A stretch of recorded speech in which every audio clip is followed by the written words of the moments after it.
Hello friends, मैं राहुल चतुर्वेदी एक बार फिर से आपका तपस्वी आईएएस में स्वागत करता हूं। फ्रेंड्स, हम बायोडायवर्सिटी कंजर्वेशन के बारे में डिस्कस कर रहे थे। बायोडायवर्सिटी कंजर्वेशन में हमने इन सितु और एक्स सितु कंजर्वेशन का डिस्कस किया। इसके बाद प्रोटेक्टेड एरिया नेटवर्क हमने जाना। इस वीडियो में हम कंजर्वेशन एफर्ट्स स्टार्ट कर रहे हैं। ओके, सो इंडिया में कुछ एंडेंजर्ड स्पीसीज को प्रोटेक्ट करने के लिए गवर्नमेंट ने कुछ प्रोजेक्ट स्टार्ट किए थे और वो सारे प्रोजेक्ट हम इस वीडियो में डिस्कस करेंगे। इसमें project tiger is very important.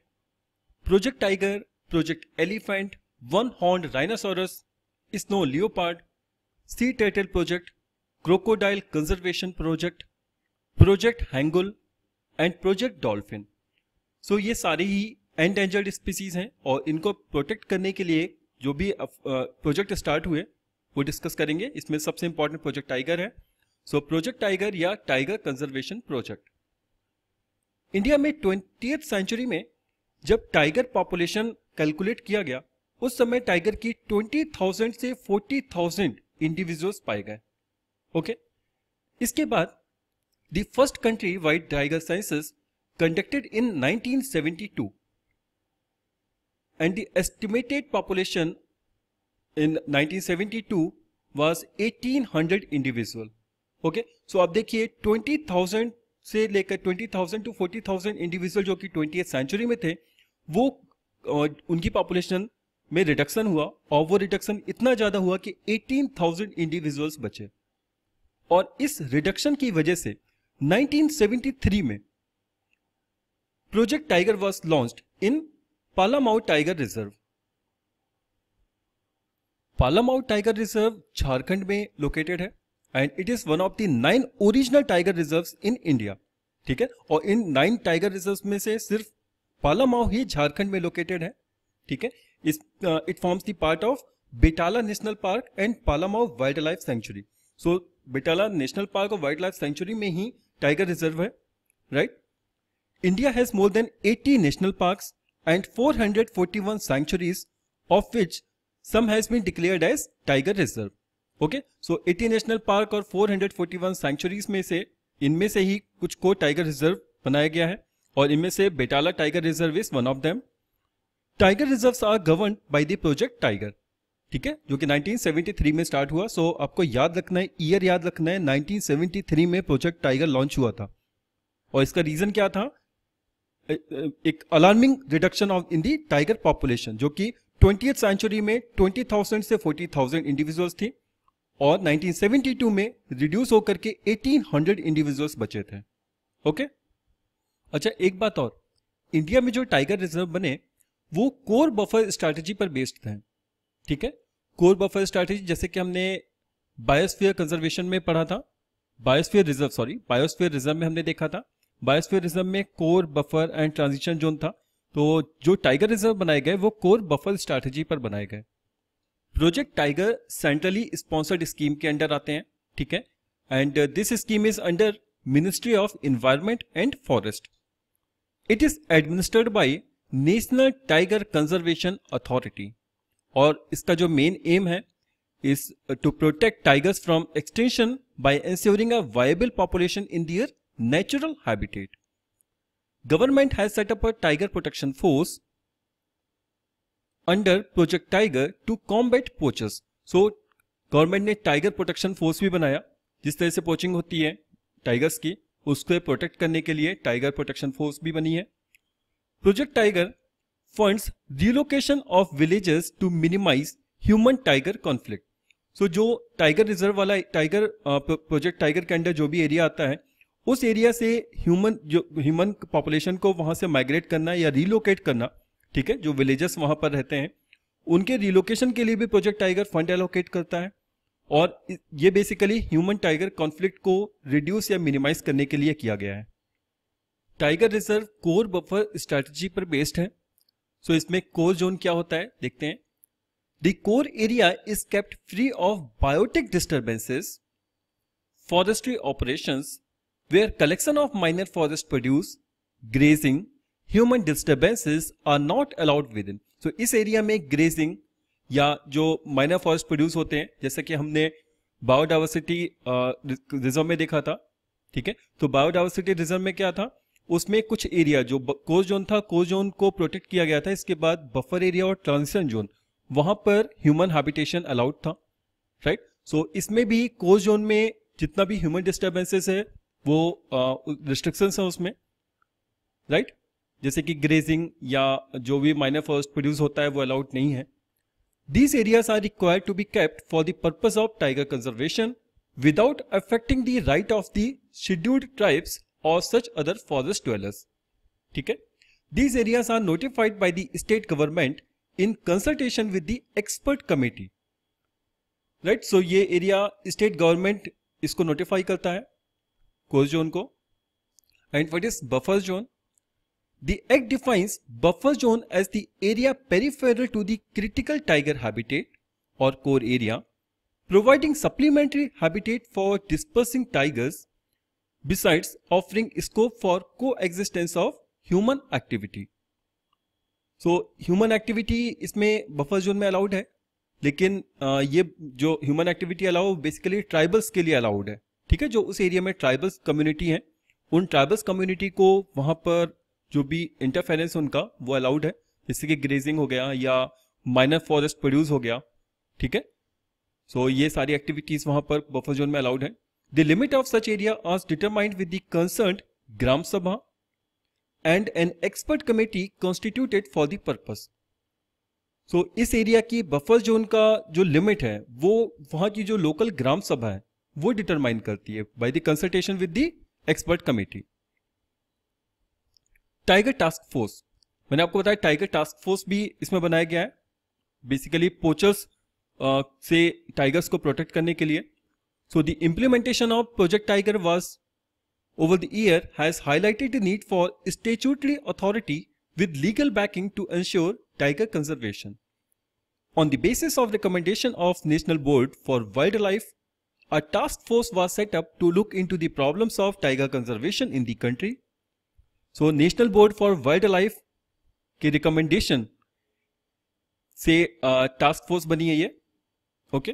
The recommendation of the task force include strengthening of Project tiger by giving it statutory and administrative powers. So statutory यानी कि कानूनी, ठीक है। सो कानूनी और एडमिनिस्ट्रेटिव पावर्स इनको प्रोवाइड की गई है टास्क फोर्स को। तो क्या बना, national board of wild life, इसके रिकमेंडेशन से टाइगर टास्क फोर्स बना, ठीक है। एंड देन बाद में नेशनल टाइगर कंजर्वेशन अथॉरिटी बनी, okay. So national tiger conservation authority क्या होती है ये देखें। सो ध्यान रखिए, national board of wild life initially था, प्रोजेक्ट टाइगर इसने स्टार्ट किया, बाद में टाइगर्स को प्रोटेक्ट करने के लिए टाइगर टास्क फोर्स बनी, ठीक है। फिर नेशनल टाइगर कंजर्वेशन अथॉरिटी आई। सो ये क्रोनोलॉजिकल ऑर्डर है।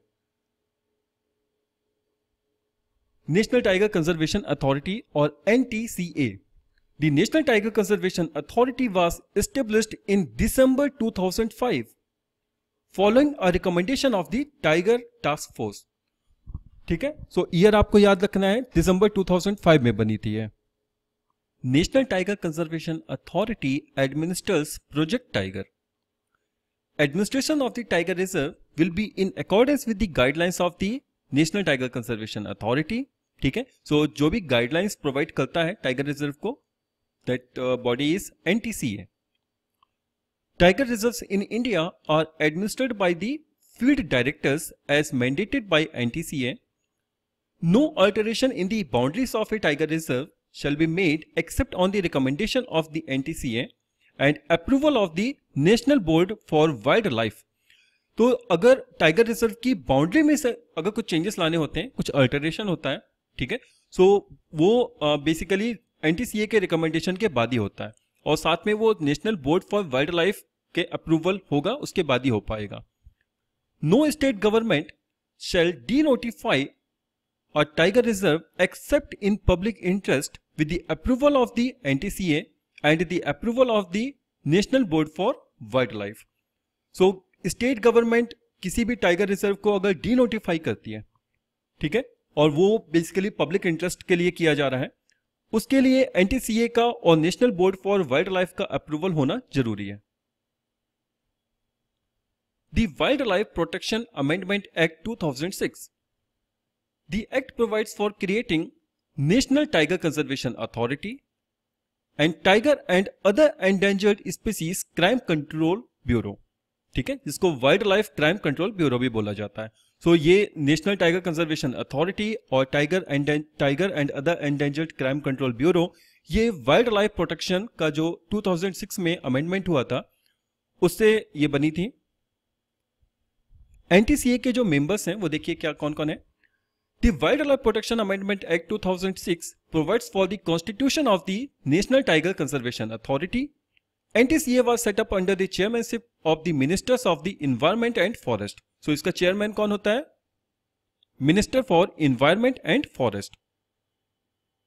The authority will have 8 experts having qualification in wildlife conservation and welfare tribals. ठीक है? So 8 experts इसमें होते हैं जो कि वाइल्ड लाइफ कंजर्वेशन और ट्राइबल वेलफेयर से रिलेटेड हो। 3 MPs, the inspector general of forest incharge of Project Tiger will be ex officio member secretary, ठीक है। Functions of NTCA, the authority lay down standards guidelines for tiger conservation in the tiger reserve, national park and sanctuaries. So tiger reserve, national park और sanctuaries, इन तीनों में ही जो भी इसमें standards या गाइडलाइंस प्रोवाइड किए जाते हैं वो एनटीसीए प्रोवाइड करता है। It would provide information on protection measures including future plan for conservation. The authority would facilitate and support tiger reserve management in the state through eco development and people's participation, ठीक है। सो people's participation भी important है इसमें, ठीक है, along with the eco development. Eco means ecological development, okay, economic development मत समझ लीजिएगा। The tiger conservation authority would required to prepare an annual report which would be laid in the parliament along with the audit report, ठीक है। So tiger conservation authority जो इसकी annual report बनती है वो टाइगर कंजर्वेशन अथॉरिटी प्रिपेयर करता है, ठीक है। पार्लियामेंट में यही अथॉरिटी इसको पेश करती है along with the audit report. State level steering committee will be set up in the tiger states under the chairmanship of respective chief ministers. This has been done with a view for ensuring coordination, monitoring and protection of tigers in the state. So state level steering committee, ठीक है, जो tiger state में basically form होती है, उसका chairman होता है chief ministers of the respective state. A provision has been made for the state government to prepare a tiger conservation plan. Provisions will be made for the state to establish a tiger conservation foundation based on the good practices emanating from some tiger reserves. Steps taken by government. So government ने कुछ legal steps लिए, फिर administrative steps लिए, ठीक है, and financial steps. इसके बाद international coordination भी गवर्नमेंट को प्रोवाइड किया गया है, वो देखते हैं क्या क्या है। सबसे पहले लीगल स्टेप्स। लीगल स्टेप्स में amendment of the wildlife protection act 1972 to wildlife protection act 2006 for providing enabling provisions towards constituting the national tiger conservation authority and tiger and other endangered species crime control bureau. So ये हम already देख चुके हैं कि wild life protection act का amendment 2006 में हुआ था और इस अमेंडमेंट के बाद ही national tiger conservation authority form हुई। Then enactment of the punishment in cases of offence relating to tiger reserve और इट्स कोर एरिया, ठीक है। सो जो भी पनिशमेंट होता है उसका प्रोविजंस भी इस एक्ट में लाया गया है, ठीक है। So all these are legal steps. Then administrative steps, strengthening of ant poaching activities including special strategy for monsoon patrolling, ठीक है। सो मानसून के टाइम पर पेट्रोलिंग नहीं हो पाती है बिकॉज ऑफ रेनफॉल, तो उसमें एक स्पेशल स्ट्रैटेजी फॉलो की जाती है फॉर मानसून पेट्रोलिंग, ठीक है। देन एंट पोचिंग एक्टिविटीज को स्ट्रेंथन करना, एंट मतलब एंटी पोचिंग एक्टिविटीज, ठीक है। सो एंटी पोचिंग एक्टिविटीज को मतलब टाइगर को प्रोटेक्ट करने के लिए विद पोचिंग, सो इसमें एंटी पोचिंग एक्टिविटीज को और स्ट्रेंथन किया गया एडमिनिस्ट्रेटिव स्टेप्स में। State level steering committees under the chairmanship of chief ministers and establishment of tiger conservation foundation. ठीक है, सो स्टेट लेवल स्टीयरिंग कमेटी भी बनाई गई जिसका चेयरमैन खुद चीफ मिनिस्टर्स होते हैं फॉर द कंसर्न्ड स्टेट। ठीक है, और टाइगर कंजर्वेशन फाउंडेशन भी बनाया गया है। Creation of special tiger protection force STF PF ये 2008 के बजट में ये क्रिएट किया गया था। Then financial steps, financial and technical help is provided to the states under various centrally sponsored scheme. Okay, so financial और technical help ये centrally sponsored scheme के तहत states को provide किया जाता है। ठीक है, and these schemes are vis-a-vis Project Tiger and integrated development of wildlife habitat. So in scheme से states को financial help provide की जाती है। इसके बाद हम डिस्कस करते हैं इंटरनेशनल कोऑपरेशन। सो टाइगर को प्रोटेक्ट करने के लिए क्या क्या इंटरनेशनल कोऑपरेशन मिला है, ओके, क्या क्या ट्रीटी साइन हुई है, देखते हैं। India has a bilateral undertaking with Nepal on controlling trans boundary illegal trade in wild life. ठीक है, सो नेपाल के साथ बायलैटरल ट्रीटी साइन हुई है to control the trans boundary, यानी कि इंडो नेपाल जो बॉर्डर से इलीगल ट्रेड होता है वाइल्ड लाइफ का, उसको कंट्रोल करने के लिए। India has signed a protocol on tiger conservation with China. India has signed a treaty with Bangladesh for conservation of Royal Bengal tiger. ठीक है, रॉयल बंगाल टाइगर बेसिकली वही बांग्लादेश और इंडिया के बॉर्डर पे रहते हैं। सो उसको कंजर्व करने के लिए जो ट्रीटी बांग्लादेश के साथ साइन की गई है, तो यहाँ पर ट्रीटी है, लिखा हुआ नहीं है, याद रखिएगा आप। A subgroup on tiger leopard conservation has been constituted for a cooperation with the Russian Federation. A global tiger forum of tiger range countries has been created for addressing international issues relating to tiger conservation. And इसके अलावा India is party to CITES यानी कि Convention on International Trade in Endangered Species of Wild Fauna and Flora. ठीक है, so ये international trade जो भी होता है वाइल्ड लाइफ का, वाइल्ड एनिमल्स का, तो उसको प्रोटेक्ट करने के लिए ये कन्वेंशन है, right. So CITES landmark decision states that tigers should not be bred for trade in their parts and derivatives. There are 8 sub species of tiger. सो ध्यान रखिए, टाइगर की 8 सब स्पीसीज हैं। Among the 8 at present 5 species are present in the wild, और 3 क्या हो गई, 3 extinct हो गई हैं। दे आर बंगाल, यानी टोटल जो स्पीसीज हैं वो हैं Bengal, South China, Indo Chinese, Sumatran and Siberian. So ये 5 स्पीसीज अभी भी वाइल्ड लाइफ में प्रेजेंट हैं। एंड दी 3 स्पीसीज जो एक्सटिंक्ट हो चुकी हैं वो है कैस्पियन, बाली एंड जावन।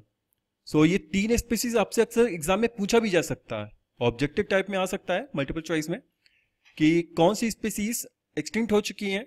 ठीक है, सो कैस्पियन, बाली और जावन, ये आपको अच्छी तरह से याद रखिएगा। Reasons for falling number of tigers. Tigers के नंबर जो कम हो गए, जैसे हमने 20th सेंचुरी में देखे 20,000 से 40,000 इंडिविजुअल थे, उसके बाद 1972 में वो कम होकर के 1800 बचे। ठीक है, सो ये इनका नंबर, मतलब बेसिकली रीजन क्या था, किस वजह से इसके नंबर कम हुए, वो देखते हैं। Pressure on habitat, habitat fragmentation and habitat destruction. So habitat fragmentation मैंने आपको बताया था कि हैबिटेट का फ्रेगमेंट कर देना, एक टाइगर का जो एक नेचर है वो काफी बड़े एरिया में सर्वाइव कर पाता है। ठीक है, और उस बड़े एरिया का जब पार्ट्स में फ्रेगमेंटेशन हो गया, यानी कि एक फॉरेस्ट एरिया को एग्रीकल्चर पर्पस या ह्यूमन हैबिटेशन की वजह से अलग अलग हैबिटेट में वो कन्वर्ट हो गया है, सो उसकी वजह से टाइगर सर्वाइव नहीं कर पा रहा है उस हैबिटेट में, right. So pressure on habitat, और कम एरिया की वजह से उस कम एरिया में जो प्रेशर है वो भी बढ़ गया। Habitat destruction, this is caused due to large scale development projects such as dams, industry, mines, railway line. Okay, so इन सारे प्रोजेक्ट की वजह से बेसिकली फ्रेगमेंट हो जाते हैं हैबिटेट। सो एक बहुत इंपॉर्टेंट रीजन है। इसके बाद सेकंड रीजन है incessant poaching. Incessant poaching यानी कि continuous illegal hunting of tigers, and due to this poaching tigers are killed so their body parts can be used for traditional Chinese medicine.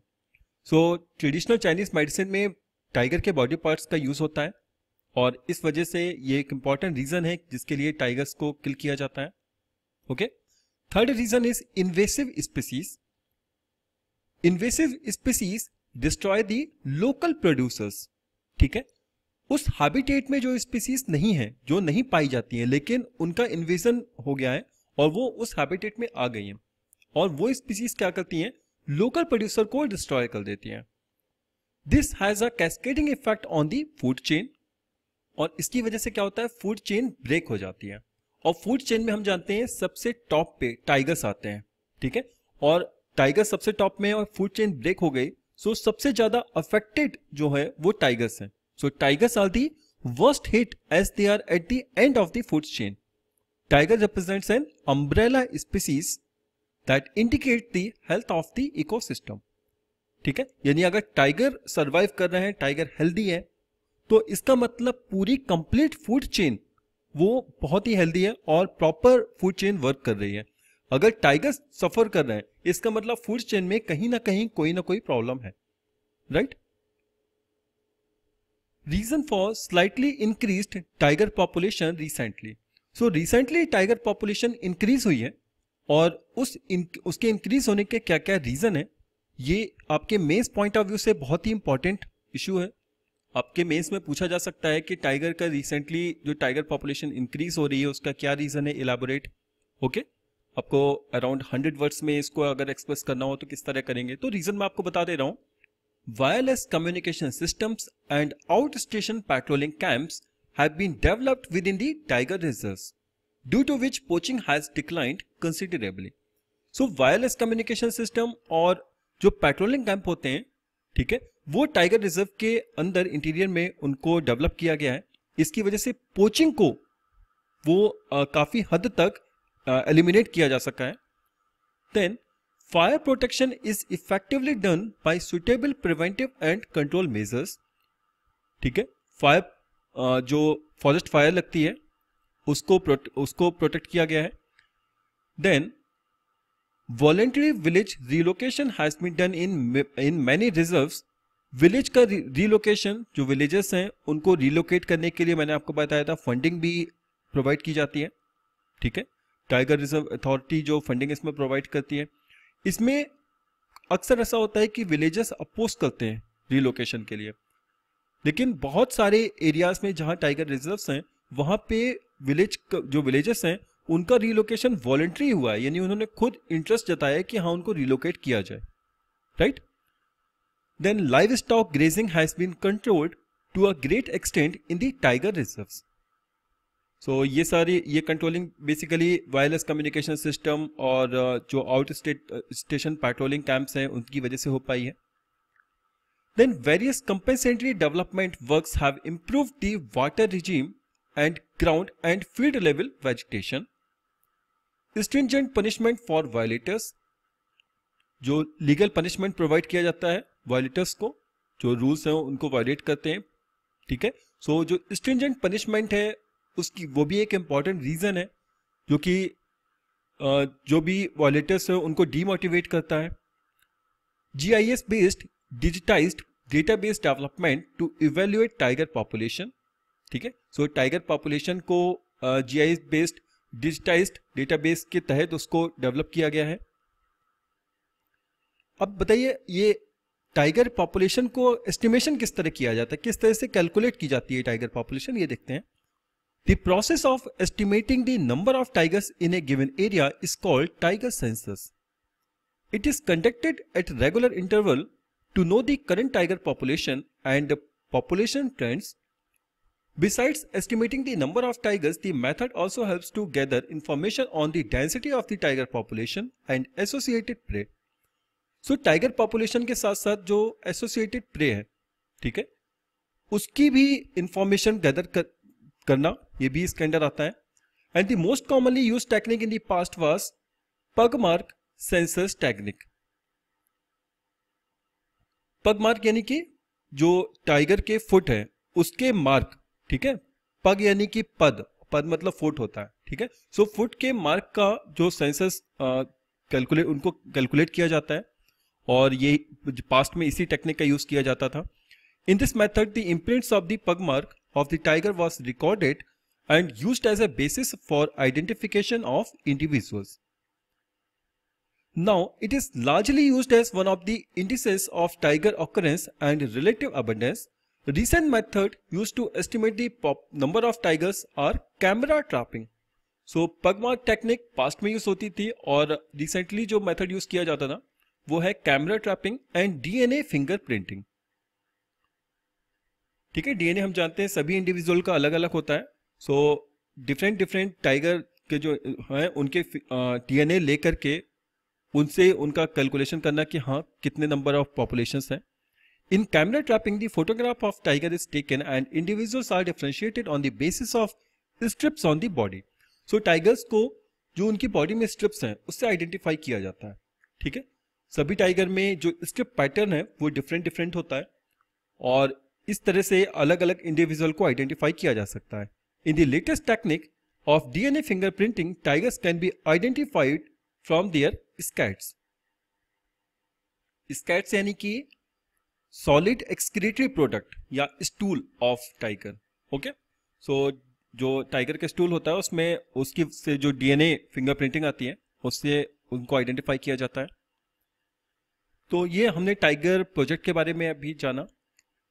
अब start करते हैं project elephant. देखिए ये सारे exam point of view से भी बहुत ही ज्यादा इंपॉर्टेंट है, ठीक है। सो प्रोजेक्ट एलिफेंट, इसमें क्या है, tiger faces threat of extinction whereas the elephant faces threat of attrition. Attrition यानी कि माइग्रेशन, एक जगह से दूसरी जगह वो माइग्रेट करते रहते हैं, ठीक है। एट्रिशन रेट उनकी बहुत ज्यादा है। The elephant number have not increased और decreased drastically, but there is an increasing pressure on the elephant habitat, and it is a serious concern which has to be addressed by the involving people in elephant conservation and welfare. Project Elephant was launched in 1992. So ध्यान रखिए, जो elephant के साथ सबसे जो बड़ी problem है वो है एट्रिशन रेट। एट्रिशन रेट यानी कि जिस हैबिटेट में एलिफेंट रहते हैं उस हैबिटेट में वो सरवाइव नहीं कर पा रहे हैं, ठीक है, और उस हैबिटेट में उनकी पॉपुलेशन डिक्रीज हो रही है। हालांकि उनका नंबर कम नहीं हो रहा है, लेकिन हैबिटेट, उस हैबिटेट से वो माइग्रेट कर रहे हैं, दूसरी जगह जा रहे हैं। तो ये एक बहुत बड़ा इश्यू है, और प्रोजेक्ट एलिफेंट 1992 में स्टार्ट हुआ था। It is also a centrally sponsored scheme.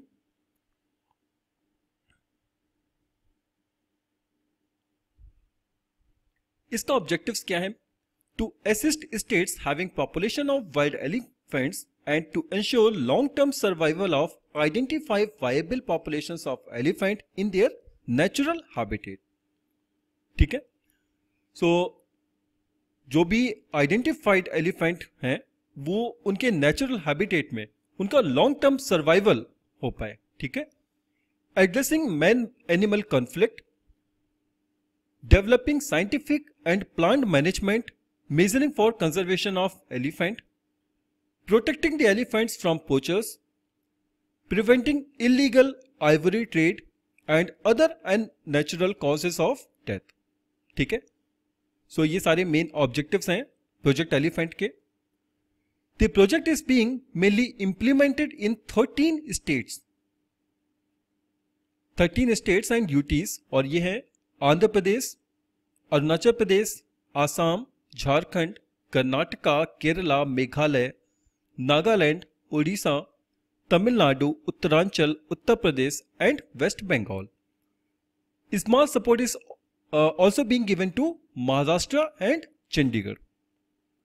States are being given financial as well as technical assistance in achieving the objectives of the project.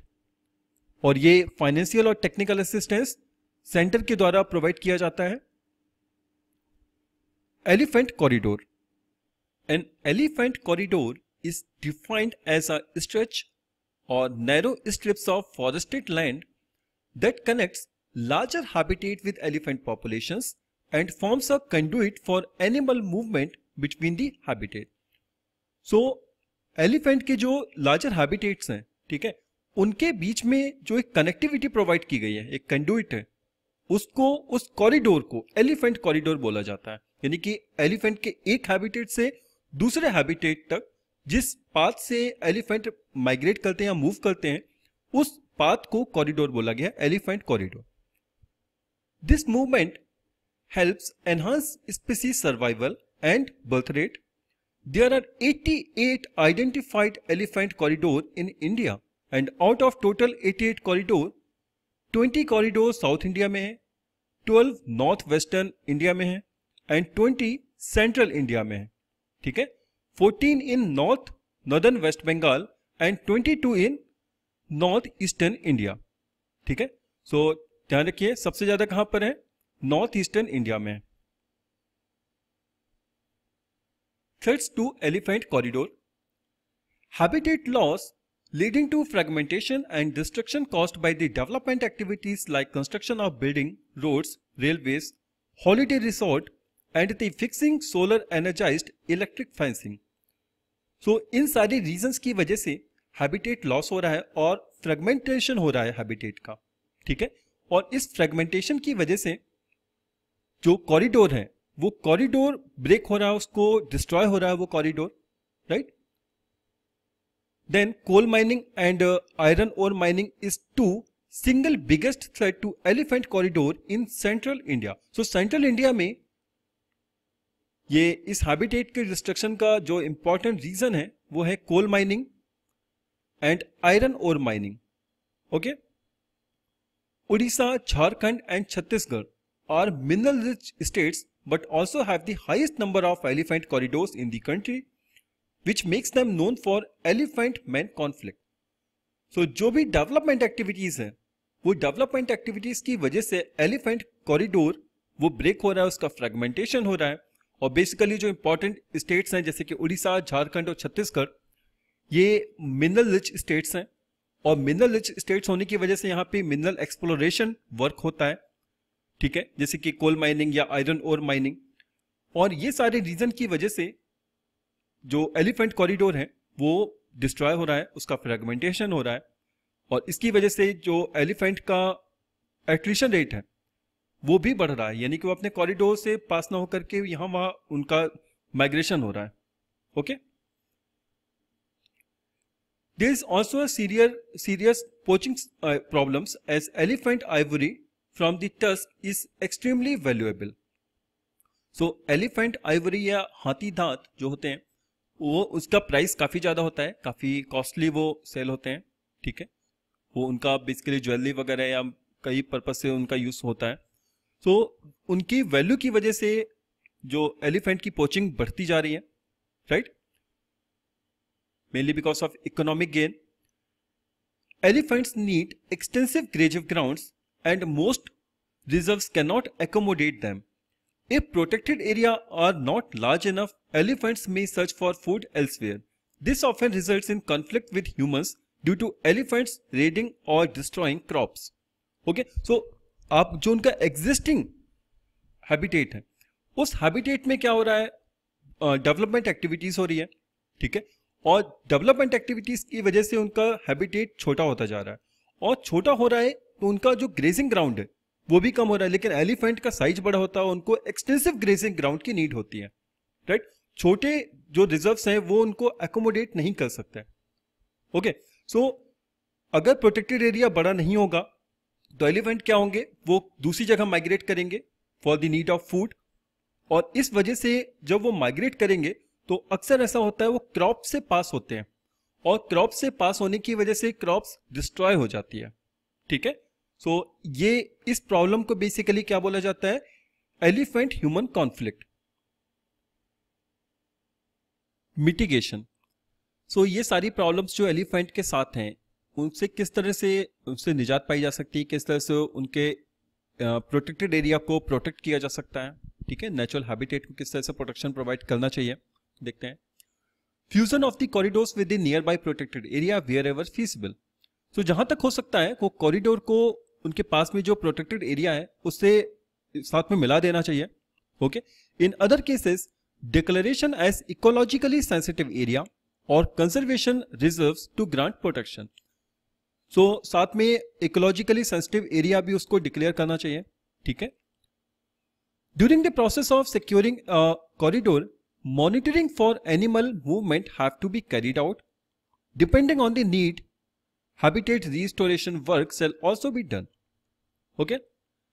Securing the corridor involves sensitizing local communities to the option of voluntarily relocation outside the conflict zones to a safer area. So, जब corridor को secure किया जाएगा तो उसमें local community का participation होना बहुत जरूरी है. सो लोकल कम्युनिटी को मोटिवेट करना चाहिए कि वो दूसरी जगह रिलोकेट करें और ये रिलोकेशन वॉलंटरीली हो, जिससे कि जो आपस में मैन एनिमल कन्फ्लिक्ट है उससे बचा जा सके, ठीक है, और एलिफेंट इजिली सर्वाइव कर सके, साथ में ह्यूमन बींग्स को भी उनके माइग्रेशन की वजह से कुछ प्रॉब्लम ना हो, यानी उनके बीच में कॉन्फ्लिक्ट ना हो पाए. Preventing further fragmentation of the continuous forest habitat for encroachment from urban area. So अभी जो फॉरेस्ट हैबिटेट है उनका फर्दर फ्रेगमेंटेशन ना हो, ठीक है, यानी कि हम जानते हैं पॉपुलेशन जिस तरह से बढ़ रही है, पॉपुलेशन बढ़ने की वजह से डिफॉरेस्टेशन हो रहा है. डिफॉरेस्टेशन अर्बन एरिया को और ज्यादा एनलार्ज कर रहा है, यानी अर्बन एरिया का एनक्रोचमेंट हो रहा है इन दी फॉरेस्ट एरिया. सो इसको रोकना चाहिए, ठीक है. सो सबसे पहले जो स्टेप्स लेने चाहिए वो पॉपुलेशन को कंट्रोल करना है. पॉपुलेशन को कंट्रोल करेंगे, डिफॉरेस्टेशन नहीं होगा. लोगों को मोटिवेशन की जरूरत है, ठीक है. सो ये गवर्नमेंट की जो भी प्लानिंग होती है, गवर्नमेंट की प्लानिंग एक प्रॉपर प्लानिंग के साथ अगर गवर्नमेंट की स्कीम्स आएंगी तो इन सारी प्रॉब्लम से बचा जा सकता है.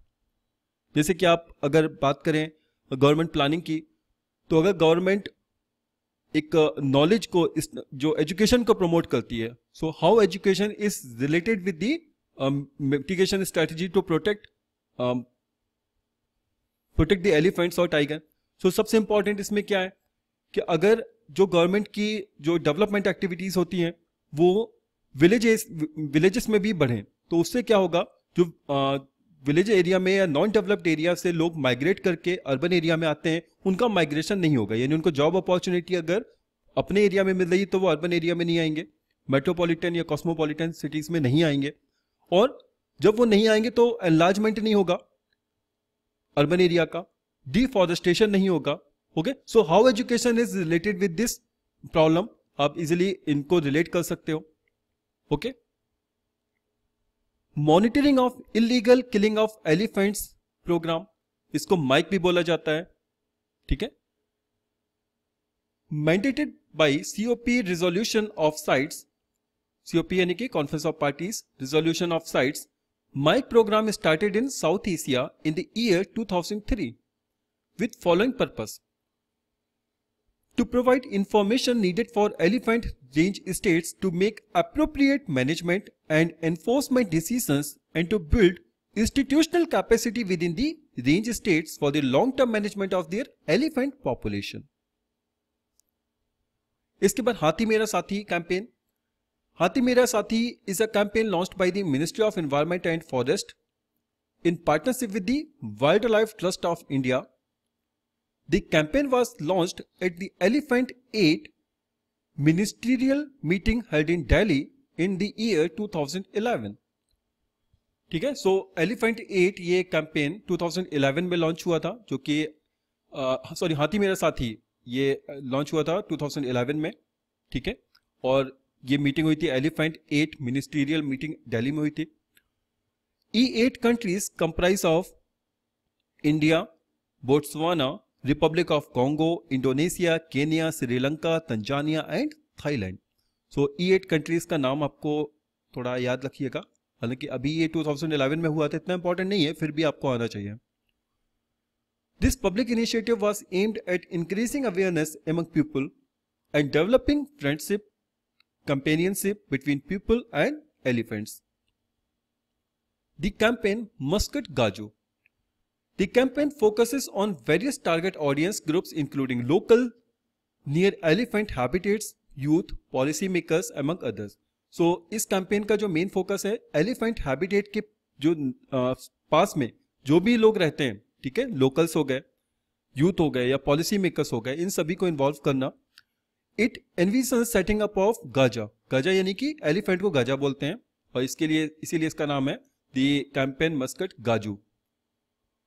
So setting up of Gaja centers in elephant landscapes across the country to spread awareness on their plight and invoke people's participation in addressing the threat to them. तो इसका मेन पर्पस क्या है, जो लोकल्स हैं उनको educate करना basically, कि उनका एक सेंसिटिव रिलेशन बने एलिफेंट को लेकर के, ठीक है, और अवेयरनेस को स्प्रेड करना है, right. Elephant 8 ministerial meeting, E8 ministerial meeting represented regions with all 3 species of elephant. So elephant की species हैं Asian elephant, African bush elephant and African forest elephant. So in 3 species के बारे में E8 meeting में discuss किया गया था, ठीक है। Discussion covered a wide range of issues categorized under 3 basic themes. और ये 3 themes थी, science and conservation, management and conservation, cultural and ethical perspective of conservation. अब देखिए प्रोजेक्ट एलिफेंट भी हो गया। अब स्टार्ट करते हैं प्रोजेक्ट राइनोसोरस या India one horn rhino vision 2020। One horn rhinos R post for their horns, ठीक है। तो इनकी पोचिंग किस लिए होती है, हॉर्न्स की वजह से। Indian rhino vision 2020 implemented by the department of environment and forest Assam, ठीक है, याद रखिएगा ये आसाम DOEF आसाम के द्वारा ये इंप्लीमेंट किया गया है, ठीक है। The programme will be supported by World Wide Fund, India, the international rhino foundations and a number of local NGOs. Translocations are the backbone of the IRV 2020 programme, ठीक है। IRV यानी कि Indian rhino vision. The goal set was to populate the potential rhino habitat areas identified vis-a-vis Manas National Park, Dibru-Saikhowa Wildlife Sanctuary, WLS means Wildlife Sanctuary, NP is for National Park, Laokhova-Bura-Chapori Wildlife Sanctuary with a viable population of rhino through translocations from Kaziranga National Park and Pobitora wild life sanctuary. So Kaziranga national park और Pobitora wild life sanctuary से जो translocation हुआ है rhinos का, ठीक है, उसका ये इंपॉर्टेंट गोल है राइनो विजन का। Manas national park was selected as first site for translocation of the rhinos. 10 rhinos have been released into Manas since 2008. 10 more rhinos will be moved from Kaziranga National Park before the end of the year. So ध्यान रखिएगा, काजीरंगा और Pobitora wild life sanctuary, ठीक है, इधर से translocate किया जा रहा है राइनोस का, ठीक है। और कहां पर कर रहे हैं, मानस, डिब्रू, लाओखोवा, इधर पे इनका ट्रांसफर किया जा रहा है राइनोस का। ये इंपॉर्टेंट विजन है, ये गोल है इंडिया राइनो विजन 2020 का, और 2020 तक सारे ही इनको माइग्रेट ट्रांसलोकेट करना है। इनमें मानस नेशनल पार्क सबसे पहले सेलेक्ट किया गया था ट्रांसलोकेशन फॉर राइनोस के लिए। इसमें 10 राइनोस 2008 में रिलीज किए गए थे मानस में। Translocating rhino will help to create a viable population of this threatened species. The vision of this programme is to increase the total rhino foundation in Assam from about 2000 to 3000 by the year 2020, and to ensure that these rhinos are distributed over at least 7 protected areas to provide long-term viability of the one-horned rhino population. Okay, so 2020 तक इनका जो number है 2000 से 3000 तक, मतलब इस range में इनको इनका पॉपुलेशन बढ़ाना है, ठीक है। कहां पर, ये आसाम में। वाई, ये क्यों किया जा रहा है, ट्रांसलोकेशन क्यों किया जा रहा है, इसका रीजन क्या है। Concentrating so many rhinos in a single protected area like Kaziranga exposes the species to risk of calamities, और वो कैलामिटीज जैसे कि epidemics, flood, massive poaching attempt. So इन सारी एक्टिविटीज अगर एक ही जगह इनका कंसंट्रेशन ज्यादा होगा तो इन सारे इनका जो एक्सटिंक्ट होने का रिस्क होगा वो ज्यादा बढ़ जाएगा। Further, rhinos in Povitra have exceeded carrying capacity and number must be reduced to protect the habitat and to mitigate the increasing rhino-human conflict.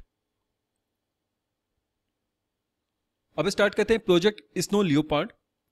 The snow leopard is a globally endangered species. तो ठीक है, ये globally endangered species के under आता है leopard.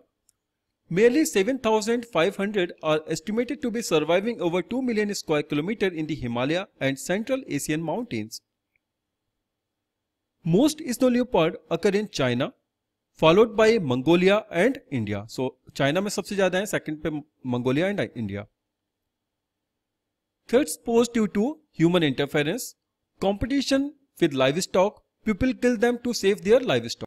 So वहाँ की जो लोकल पॉपुलेशन है उनके साथ जो लाइव स्टॉक होता है, सो कंपटीशन यानी कि फूड ग्रेजिंग के लिए जब लाइव स्टॉक के पास स्नो लियोपार्ड आता है तो वो उनको किल करना चाहता है, लेकिन जो लोकल पॉपुलेशन है वो अपने लाइव स्टॉक को सेव करने के लिए लियोपार्ड को किल कर देती है। सो इस वजह से जो स्नो लियोपार्ड है वो थ्रेटेंड है। Okay, they retreat deeper into mountains due to global warming. So global warming is another very important reason, क्योंकि स्नो लियोपार्ड वो ज़्यादा हाई टेम्परेचर में सर्वाइव नहीं कर पाता है, और ग्लोबल वार्मिंग से जब टेम्परेचर राइज हो रहा है तो वो माउंटेन्स के अंदर काफ़ी अंदर डीपर चला जाता है।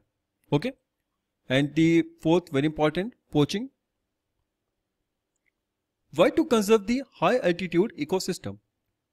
The high altitudes of India, that means greater than 3,000 meter, including the Himalaya and Trans-Himalaya biogeographic zones, support a unique wildlife assemblage of global conservation importance. This includes highly endangered populations of species such as snow leopard, 2 species of bears, wolf, red panda, mountain ungulates such as wild yak, chiru, Tibetan gazelle, Tibetan argali, Ladakh urials, 2 mountains of musk deer, the hangul, 3 species of goral. Okay, so ये सारी species हैं, ये सारी species high altitude में रहती हैं। सो इन सारी स्पीसीज को सेव करना, ठीक है, ये एंडेंजर्ड पॉपुलेशन है। ओके, सो इनको सेव करने के लिए हाई एल्टीट्यूड को कंजर्व करना बहुत इंपॉर्टेंट है। High altitude lakes and bogs provides breeding grounds for the variety of avifauna including the black necked crane. Okay, so ये सारी स्पीसीज जैसे कि इनका जो भी ब्रीडिंग होती है वो हाई एल्टीट्यूड लेक्स में होती है। सो हाई एल्टीट्यूड लेक्स को भी प्रोटेक्ट करना है, right. India has ratified international agreement providing the conservation of high altitude wild life species such as snow leopard. In 2003 the convention on migratory species including the snow leopard as a concerted action species under its Appendix 1. Similarly, in 2003, the Convention on International Trade in Endangered Species CITES expanded the scope of the CITES Tiger Enforcement Task Force to include all Asian big cat species including the snow leopard. So 2003 में CITES का expansion हुआ और इसने snow leopard को भी include किया।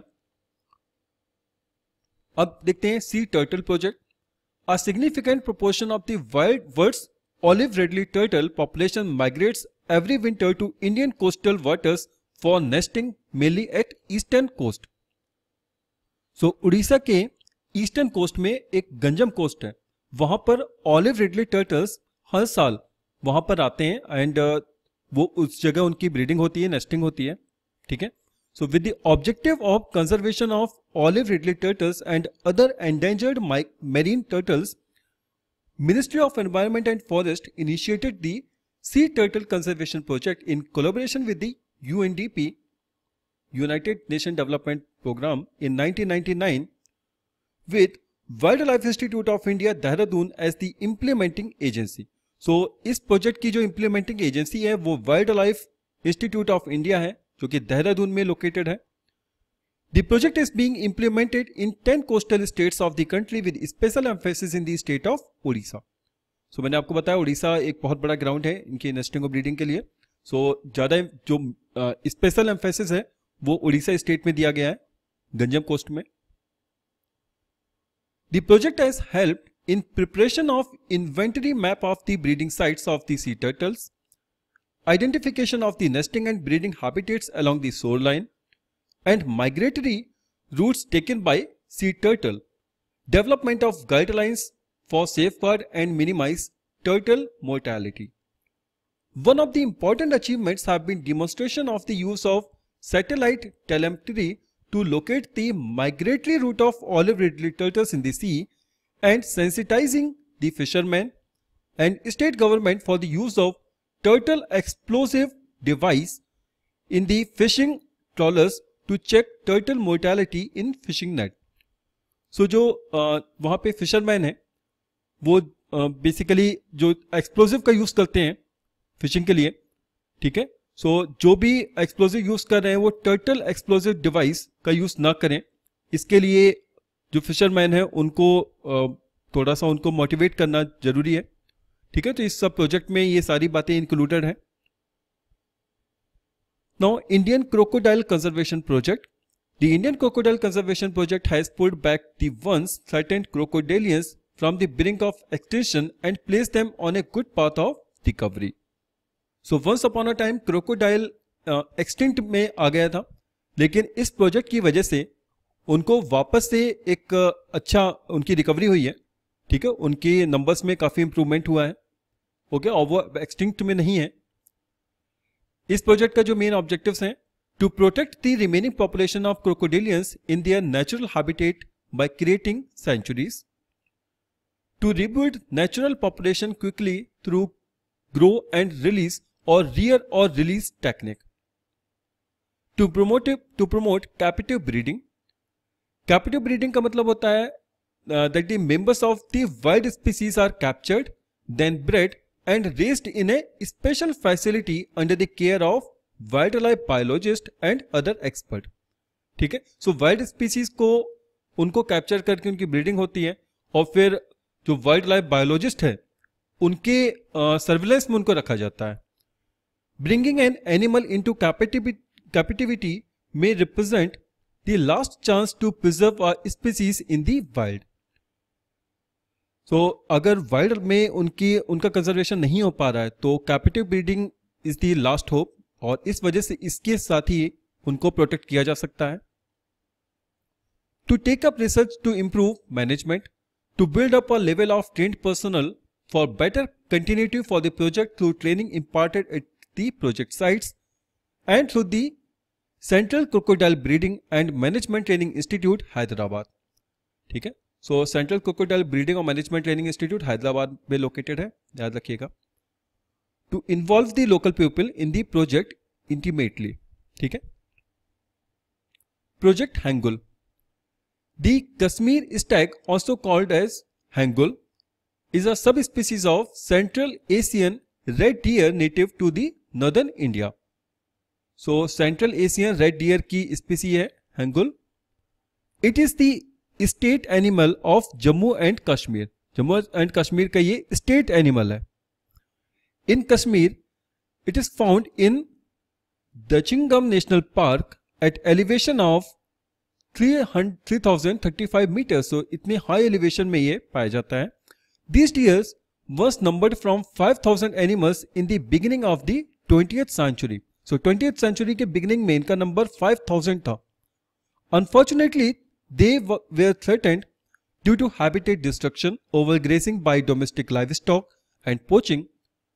This dwindled to as low as 150 animal by 1970. So आप देखिए 5000 से नंबर इनका कितना कम हो गया, 150 नंबर हो गया, ठीक है, in the year 1970. However, the state of Jammu and Kashmir along with the IUCN and WWF prepared a project for the protection of these animals. और इस प्रोजेक्ट का नाम क्या हुआ? Project hangul. This brought great result and population increased to over 340 by the year 1980. So 340 इनका number बढ़ गया, 340 तक पहुंच गया, यानी 150 से डबल से भी ज्यादा हो गया, ठीक है. सो ये प्रोजेक्ट जम्मू एंड कश्मीर के द्वारा स्टार्ट किया गया है, ओके. जम्मू एंड कश्मीर का ही मेन प्रोजेक्ट है ये. Now Ganges dolphin.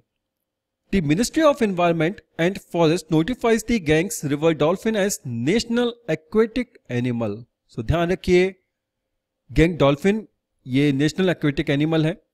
The river dolphin inhabits the Ganges, Brahmaputra, मेघना and Karnaphuli Sangu river system of Nepal, India and Bangladesh. ठीक है, सो नेपाल, इंडिया और बांग्लादेश के इस रिवर सिस्टम में ये पाई जाती हैं। It is estimated that their total population is around 2000 and they are listed in schedule 1 of the Wildlife Protection Act 1972. The Ganges dolphin is among the 4 obligate freshwater dolphins around the world. ठीक है, so ये freshwater dolphin है। The other 3 are बाइजी, found in the Yangtze River, China में पाई जाती है ये। ठीक है, and the Bulan of Indus, जो इंडस रिवर में पाई जाती है, इंडस पाकिस्तान में है, and the बोटो of the Amazon River। So total जो गैंग डॉल्फिन है उनकी जो स्पीसीज हैं 4 स्पीसीज हैं। ठीक है, गैंग डॉल्फिन एक स्पीसी है, इसके बाद दूसरी है बाइजी, ठीक है, जो कि चाइना में पाई जाती है, बुलन पाकिस्तान में, बोटो अमेरिका, अमेजन रिवर में, लैटिन अमेरिका में। Okay, although there are several species of marine dolphins whose ranges include some fresh water habitats. These 4 species live only in rivers and lakes. ठीक है, तो ये चारों स्पीसीज लेक्स और reverse में ही रहती हैं क्योंकि फ्रेश वाटर हैबिटेट इनको चाहिए। The Chinese river dolphin was declared functionally extinct by a team of international scientists in 2006. So Chinese river dolphin ये extinct के लिस्ट में आ चुकी है, which was declared in the year 2006. And in India, the Ganges river dolphin is threatened by the river water pollution and siltation and accidentally entanglement in the fishing net and poaching for their oil. So Indian जो gangs river है dolphin, उनके जो threatened का main reason है वो एक तो pollution है, पॉल्यूशन एंड सिल्टेशन। इसके बाद जो फिशिंग नेट होता है, ठीक है, जो फिशरमैन फिशिंग को कैप्चर करने के लिए नेट डालते हैं उसमें वो कभी कभी उसमें फंस जाती हैं। इसके बाद पोचिंग फॉर देयर ऑयल, उनका ऑयल निकालने के लिए उनकी पोचिंग होती है। In addition, alteration to the rivers in the form of barrages and dams are separating populations. So barrages और डैम्स बनने की वजह से उनकी जो पॉपुलेशन को वो सेपरेट हो जाती है। So this is also very important reason. So friends, हमने जो भी इंपॉर्टेंट प्रोजेक्ट थे उनके बारे में देखा। ठीक है, ये कंजर्वेशन एफर्ट है जो इंडियन गवर्नमेंट के द्वारा लिए गए हैं and these are very important for the exam point of view. और इसी के साथ आपका बायोडाइवर्सिटी कंजर्वेशन खत्म होता है। So thank you, all the best, thanks for watching.